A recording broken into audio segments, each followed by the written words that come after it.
Hi and welcome to this video where I'm going to use a Sealey pressure bleeder to bleed the brakes on this Mini. Now what I'm going to do that's slightly different, because I could just pressurise the system and go around in the correct sequence, open the bleed nipples in turn and drain the fluid.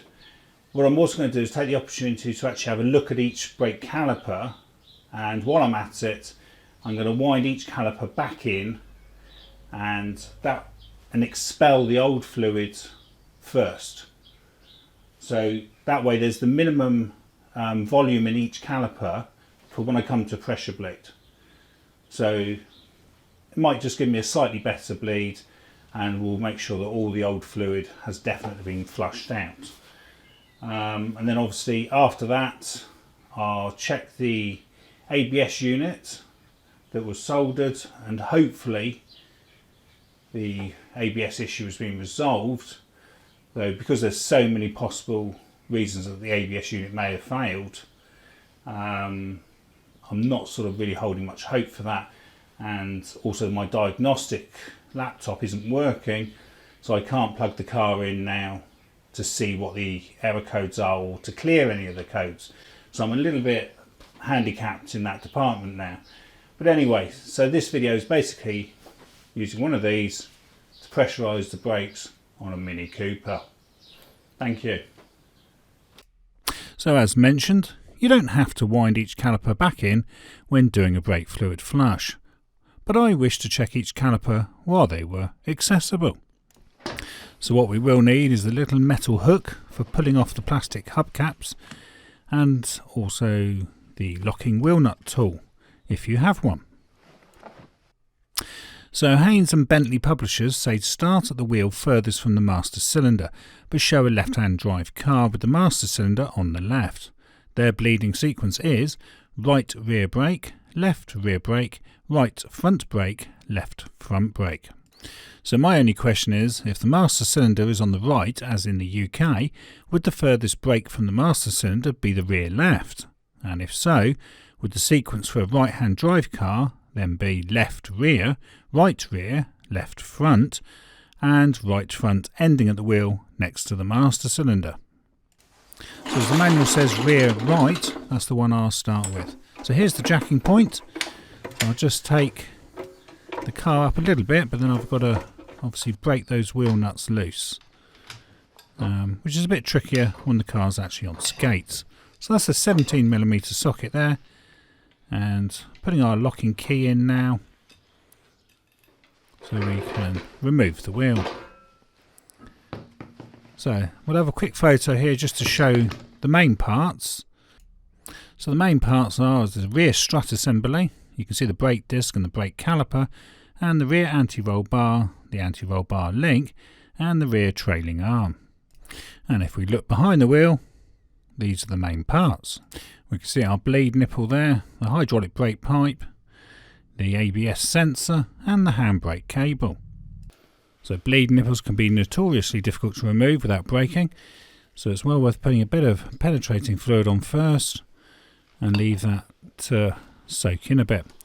Now mine is actually 11mm, but I do believe that they're normally 10mm on these bleed nipples, and you may need to try and undo it and then just work it back and forth a bit to gradually loosen the rust, so that you don't actually risk snapping it, because they are hollow inside. So it doesn't take much to actually shear these in half, and then you'll have to drill the remains out of the caliper. So I'm going to quickly remove the brake caliper, but strictly you don't need to do this. In my eyes, it's a chance to rotate the piston and free it up if it's starting to stick. So I'm just going to pop the two plastic caps off the guide pins, and then using a 7mm hex, I'll just pop these guide pins out.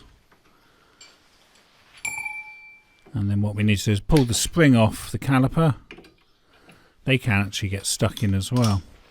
So by removing all this, it does give it a chance to undo things and stop them seizing up, like a bit of preventative maintenance. So just pulling out the lower guide pin there, like so, and then I'll pop the upper one out as well. Now my brake disc's actually loose because the head of the bolt has been snapped in the hub, which is rather annoying. But anyway, so we'll just pull the caliper away now and drop the brake pads on the floor. The little springs come off there, I'll have to put that back on. So I've got my piston rewinding kit here, these are quite cheap, and what I'm going to do is just find the adapter for that and get that ready. But before I wind that in, I'm going to seal the pipe off and bleed it through the bleed nipple. I don't want to push the fluid back up towards the ABS unit because that could push some grit into the ABS unit in the valves and cause me no end of problems. So if you're going to do this, it's a good idea to seal that pipe and expel the old fluid from the piston through the bleed nipple. Technically you should do this every time if you're putting new brake pads on as well. You shouldn't just push the piston in and allow that fluid back up towards the ABS unit. So I'll undo that bleed nipple now, which we've loosened earlier. And I did actually have the rubber boot was going round on this. It was sort of dragging on there. So I did have to work this one back and forward a bit. But we got there in the end. And so I'm just going to rotate that piston back in and expel the dirty fluid out of it. Now, there's not a lot of fluid that's in there. But either way, it's just a chance to get things moving. So we just pinch that tight now, the bleed nipple, and we can take the clamp off so that we can bleed as normal. So now to fill the pressure bleeder and pressurise the master cylinder with fresh brake fluid, and I'll be using .4. So this is the Sealey pressure bleeder, and I'll try and put a link to this in the bottom of the video. So I've had this quite a while now and it's worked pretty well up till now. Yep. So all we've got to do is fill this with some clean brake fluid and then we just pump and pressurise it. So I'm just going to check the cap actually fits, because sometimes they don't, and that's brilliant news. We definitely want the fitting cap. So opening a new sealed .4 here. You may actually need a couple of these. I'm going to try with 1 litre. That should be enough to flush it through. Sometimes 1.5. Make sure it's a thorough job. So just put on the quick release connector there, and we can now start to pressurise it. Now you don't want to go over 2 bar according to the mini manual. So we've got that pressurised. So it should be just a case now of opening this bleed nipple with our little catch container there and leaving it to just flush its way through. So I'll probably put in about half a container. So if it's normally a litre, you could say about 250 millilitres would be quarter of a new bottle. So that's all the air coming through now. So like I said, I'll leave that for a bit now to fill up and get all the old fluid out. Can be a slow process, gradually getting there. Probably about there now. So we can just pinch that tight and remove the rubber connector. Now I believe these are tightened to around 13 Newton meters, so really it's just very gentle. They don't need to be too tight at all. And I'll put on the little dust boot there as well to stop any dirt going inside. hopefully make it easier next time. Now I'm just going to release the pressure because I'm going to have to move the car away from the wall. So you probably wouldn't need to do this. But obviously I've now got to drain a bit of that fluid from the top there, and in doing so some of the brake fluid has come out. So I washed that down because it's bad for paintwork. Okay, now I need to replace the brake caliper, but like I said, you may not need to do this. So I'm just going to put the brake pads back in. I have actually put a bit of copper grease on there, but how you choose to lubricate that or not is obviously individual preference. I also lubricate the guide pins, but some mechanics advise against that. So again, it's probably personal choice.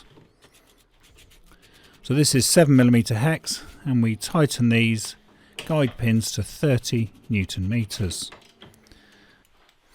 And then we can pop our pin back in, our spring clip there. My pull disc keeps falling off, and then I'll put the two plastic caps on there, the dust covers, and then I can put the road wheel back on. So at some point I will have to drill that broken stud out and perhaps put a new countersunk screw back in there. I mean, it doesn't affect the wheel at all because obviously the four wheel nuts will be holding that all tight anyway. But it's what it is. Right, so that's that wheel done. Now I'm just going to push the pedal slightly to get that piston to come back out and make contact. So I'm just going to check it is at least holding, and it does. So we've definitely got pressure there. So we can put the old fluid now into a container, and that has to go to council recycling. Never put that down the drain. So on to the rear left brake caliper now, and I'll speed this part up a bit. So I've had to push the car away from the wall to get access to this. So we've loosened the bolts, the wheel's off. Again, I'm going to pull the caliper off. So I'm just going to check before I do that the bleed nipple will come undone, because it's easier to work at it while it's fixed to the hub. So that's a 10mm ring spanner. What I'm actually using is a brake pipe spanner there, which goes around the pipe. So you could use a normal spanner. So again, I'm just going to clip the pipe off there so the dirty fluid doesn't go back towards the ABS unit. Okay, so I'll pop my little catch container on now, like so. Open that valve and let's push that piston back in. It's not got to go back in far. I mean, you could argue that this is probably not really of any importance to do it this way. But like I say, it does give you a chance to check things and make sure the piston's free to go backwards and forwards. So we'll pinch that tight again. We can take the clamp off, like so. And we can now bleed this. Get that clamp out first, the piston rewind tool. That's all looking good. So I've got to pop it on all over again and repressurize it, like so. Yep, bit of exercise that. I'm leaning the bottle to one side to where the actual tube is, so that no air gets sucked up inadvertently. So back on with our little rubber connector there. Just undoing the red cap to allow the air out, and off we go again. Out comes the dirty brake fluid. And we should get some nice clean clear fluid soon. Give it a bit longer. Getting there I think now. So we just, that fluid looks nice and clean. You can definitely tell the difference in colour. Right, so pop that up there. Put on a new dust boot. Now I will have to suck some of this brake fluid out because again I've got to move the car.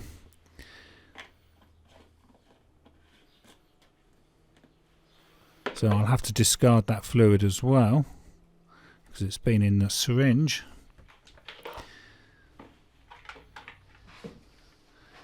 And we can pop that wheel back on now. So again, the wheels are normally tightened to 110 Newton meters. So I'm just going to go and check that wheel. And it's dragging and binding. So at least I know that the piston's back out. And we have got some brake pressure there. So we're going to go on to the front right brake caliper now. And that's the one next to the master cylinder. So I'll show the jacking point again, which is on the front. Sometimes these actually come off, which can be a bit of a problem. But anyway, so we'll just break the nuts loose as we did before. So just crack them loose with a 17mm socket, and then we can jack up and take that wheel off. So with the wheel off, I'll also show a photo of this, of the key components. So we can see the hydraulic brake pipe, the brake disc, the brake caliper and the ABS cabling. Now I have removed the splash panel from the wheel arch to show that photo. And if we have a quick vertical view down, we can see the ABS sensor and the bleed nipple. So we go through the process again. Now this bleed nipple I have actually replaced before because it was in a very poor shape. You can see the red rubber grease that I popped on there. So I know that one's fully working. So what we'll do is we'll take that spring off. And so you do need to work those springs sometimes backwards and forwards, and they do occasionally snap inside the caliper, which can be a bit of a problem. So we'll take the dust covers off the guide pins again, and using 7mm hex we'll pop the top guide pin out. As you can see, there is a bit of copper grease on there from me previously removing that caliper, and the same again at the bottom. These flexi head ratchets can be quite handy. Now I'm just using a screwdriver there to push that back out like so. So we can lift the caliper up. Make sure you don't damage the pipe, the hydraulic pipe it's connected to, so you don't want to twist it around too much for fear of damaging that pipe, because if you give it an internal split or something, you could end up with problems with the brakes coming on and then not going back off again. So you do need to be careful. It's like these clamps. These clamps only clamp so far. They've got sort of concave jaws on them, so it doesn't actually damage the pipe too much. Okay, so we'll do the same again here. We'll get our rewind tool.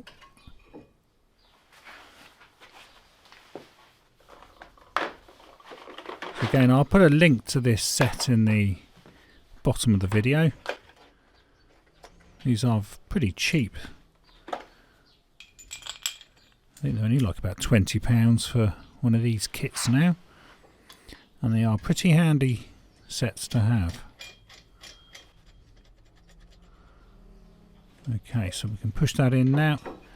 Ironically, the pipe came off on me and squirted the brake fluid onto the floor. Got a bit of cleaning up to do now. Right, so with that pushed in, I can pop it back on the car. Just pinch that tight. You want to hang that tube up, because if you leave it on the floor, the fluid tends to leak back out. So it's a good job it's got a little metal hook on there. So I'm putting some copper slip on. Again, some mechanics will say you shouldn't do that, or you should use the other type of grease that's purely for ABS, because in theory the copper slip can be conductive, and you don't actually want that around ABS components in case it starts to mess up with the wheel sensors. So normally I would use a different type of grease, but stocks are low at the moment, so we'll just go with copper slip. So we just get the other brake pad in there.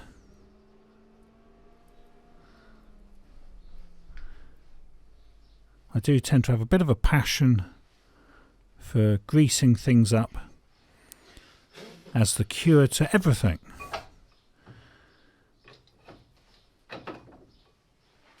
Alright, so we can get those guide pins back in again. And like I said before, some people advise that you don't grease these guide pins. I've sort of done it from habit when they probably said to grease them. But now I think they say don't grease them. So just pop that in there. I've never had a problem by greasing them. And each time I take the caliper off, I just give them a clean and put a bit of fresh grease on. Never had an issue. But anyway, so we're tightening those up. Again, that's to about 30 Newton meters. And we can then bleed this caliper. Mustn't forget, those pins definitely want to be greasing the ends of those pins, because you don't want them sticking in there. They are a bit of a devil to drill out if those ends snap inside. I've only had them snap in once. It was enough for me to learn that you definitely want to grease the ends. Okay, so we can put our fluid in again. So we've used 1/4 of this container.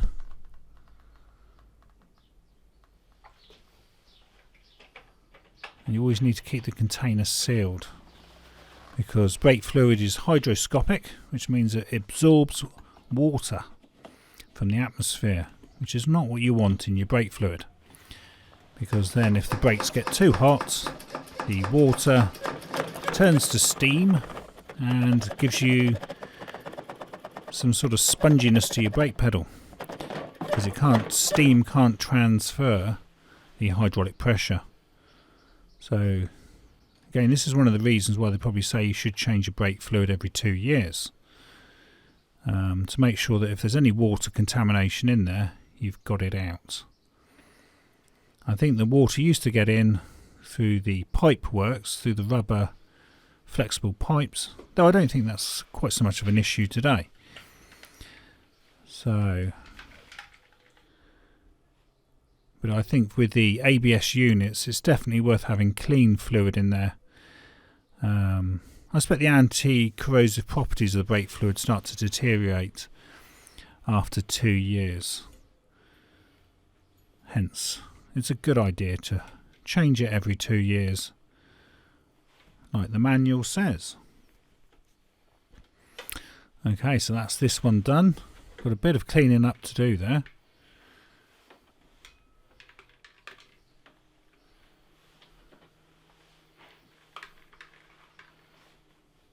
So we just pinch that to about 13 Newton meters. That was done by muscle memory. So I'll push that caliper out now. The pedal's definitely hard, which is good. So hopefully no air got into that ABS unit when I was trying to repair it. That's some more dirty fluid gone. Now I'm going to just wash all that down, because it has got some brake fluid on it. pop this wheel on. So I'm just going to pop the bolts in, but I'll torque them up later. I'll do all 4 wheels at the same time. Now I'm just checking it's all nicely freely spinning, and then I'll use those extensions just to see if the wheel has locked on, and it seems pretty tight. Yep, so we've definitely got pressure down there. So I should be able to go on to the last wheel now on the other side.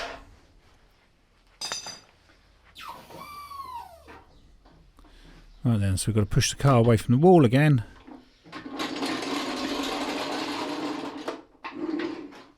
And we can get on to the front left brake caliper, which is the one that's next to the ABS pump. So I'll speed this up even more, because we've definitely seen this procedure now a few times. And I'll show a quick photo on this side as well, with that inner wheel arch lining removed. So you can see the ABS sensor wiring, the bleed nipple, the brake caliper, the brake disc, and the hydraulic brake pipe. So I'm going to spray this as well with some plus gas, which is dismantling fluid. You could use WD-40, though technically WD-40 is a water disbursement fluid. So this one is a 10mm ring spanner, like the other 3 were. Okay, so we've pulled the pin out, or the spring clip, pop these 2 guide bolts out.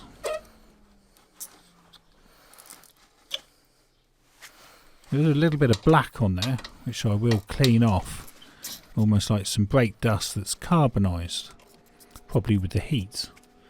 So I always clean these guide pins before I put them back in.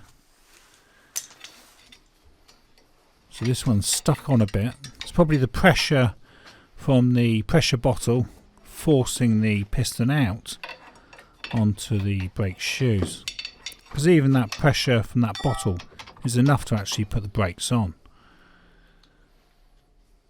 So I found here that the piston was actually starting to creep out by having that bottle pressurised.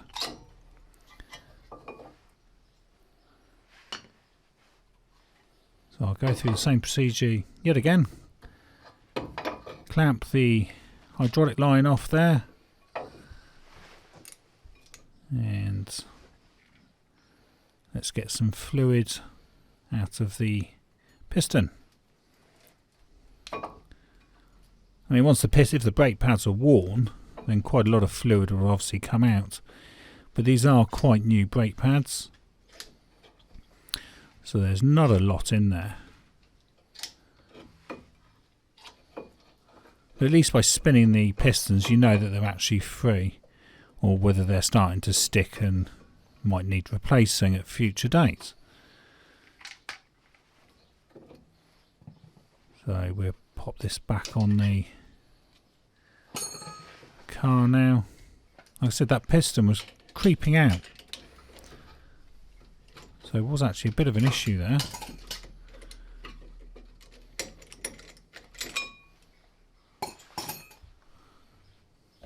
So I have copper greased these, but like I said, you may choose to do something different. This is where the piston, it wouldn't actually go on now because the piston had pushed itself out. But anyway, so we've got it in the end. Get our guide pins back in. Torque those to 30 Newton meters, which again isn't a lot.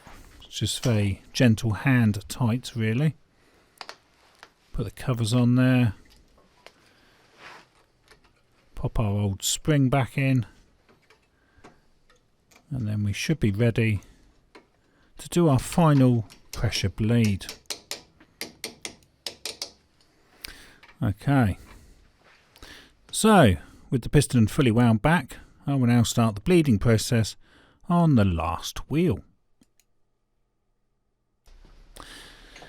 So since I had to release the pressure to get the brake pads back in, I've had to repressurise the container. which actually does get harder and harder as the pressure builds.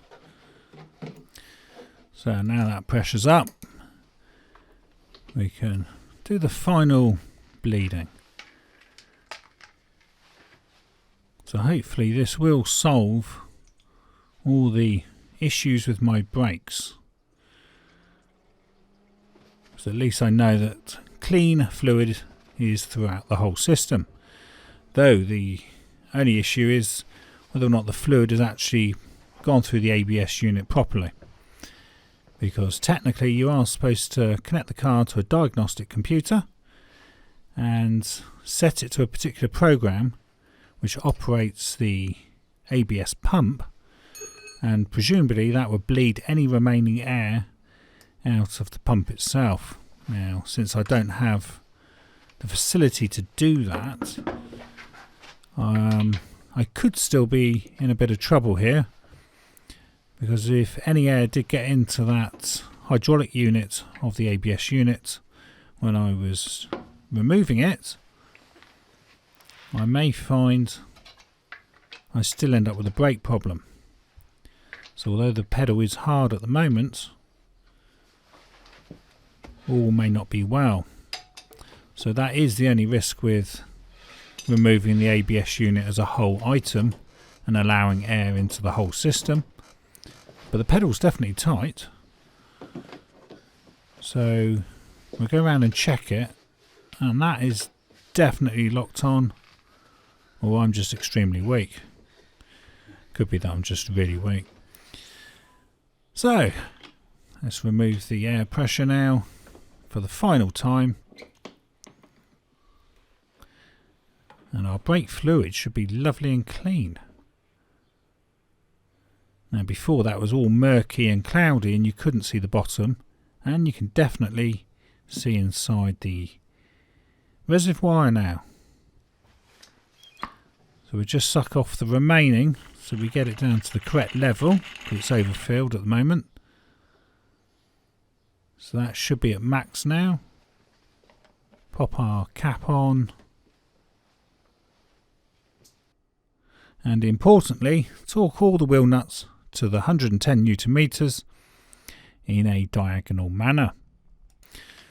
So that's all 16 of the wheel nuts done now. So that is the job done.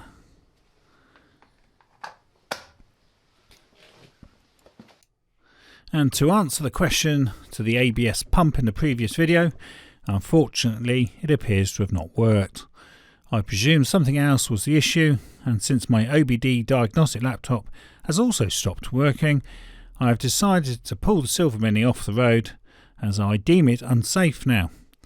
Instead, I will use this Mini purely for YouTube videos to help others. And you've been watching Pressure Bleeding Your Brakes on a Mini 1R50. And thank you for watching, and hope this video helps you bleed the brakes on your BMW Mini.